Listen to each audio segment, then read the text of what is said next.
ritual. I think about my funeral as if I'm looking at a Bergman film.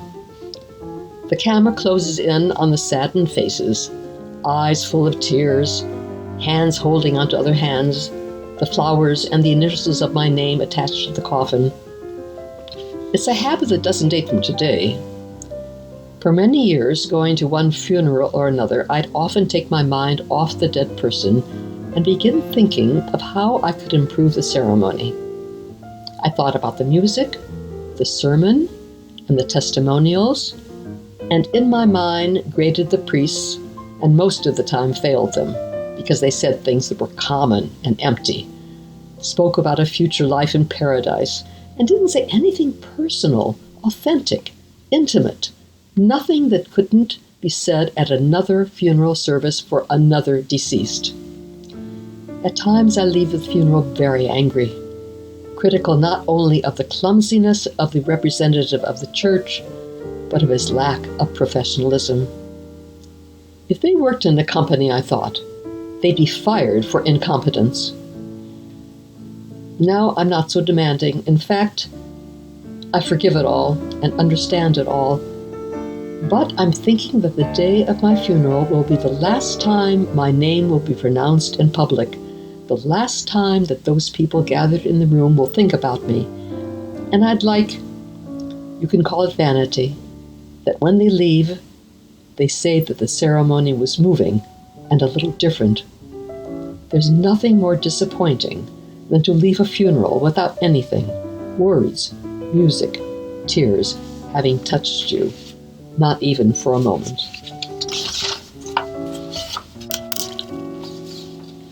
Looking at the choice I've made, I think that what unites the music and the texts is nostalgia. Earlier I told you, if I were to live my life again, what would I do? If chance permitted me to go backwards, what would change?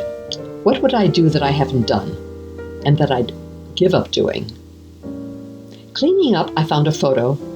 I left it for you in the drawer with the CDs, in case you want to keep it. With you and me, Marta Comas, Anna, Cesc Aurora, and another boy whose name I couldn't recall. Next to me, as always, was S, my first great lost love. How many hours you put up with me, listened, consoled me when I talked to you about him. When we were together, I was never rid of the fear of losing him until I finally did lose him. It's a carnival evening. We're wearing funny hats and shaggy collars, and in the forefront there's a spread of glasses and wine bottles. We're peeing in our pants from all the laughing. I looked at the photo a long time and thought, what has happened to those splendid bodies and tender hearts?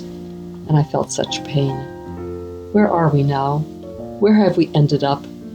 So many projects, the entire life to do them. Everything was a source of enjoyment, even, you're already saying, our great tragedies, which finally made us laugh. When you're so young, you don't know what's in store for you. Afterwards, life carries you off. You think that you're in command, and you decide so little. But at the time of this photo, we were kings, with our grandeur and our little problems. We were so young. I can assure you that I still remember each kiss, the long afternoons in bed, all the pleasure, everything. And I still ask myself why it couldn't be. What kind of demand? What of struggle with myself, of absurd negation made me think that I didn't have to feel bound to him. If between us there were chains of desire, of hot saliva, of kisses, of sex, of promises, and of yearning, chains like no others that have ever held me, not so many, not so strong, not so gentle. What happened? I still think about it. I don't know if he knows I'm sick. I wouldn't want him to come to see me. He so desired me those days. We fit together so well, as if made for each other. It was never the same afterwards. When I was young, I'd get very angry with Ignacy. You know all about it. Because I found many faults in him. He didn't turn out to be what I wanted. And always S in my thoughts. An impossible dream. But when all is said and done, Ignacy has been the best man possible to share one's life. He has loved me without fail, tranquilly, absolutely. We've lived together without in any way working hard to do it. In the end, it's about that, an easy life, without having to constantly struggle to decide who is in command, who is the stronger, who needs more, who loves more, who wins, and who loses. Do you know whom is such a joy to kiss? Paul's child. He's a child who, as little as he is, looks at things with a bit of sadness. That my son has a son produced a strange sensation in me, and even more when I saw that boy is like his father, quiet and serious. They bring him, and it's as if there weren't a child here. It's curious. Paul's wife talks a blue stream, and Alex, her brother, who doesn't stop even underwater, lives with a girl who's very reserved. All of us complete each other. But I regret not being able to see the boy grow up. They'll say to him, "Grandma isn't here." They won't tell him that I'm dead, because now it's obvious that you can't say that to children. Perhaps they'll tell him that I've climbed on a star and that I flew up into the sky. The flying grandma, imagine.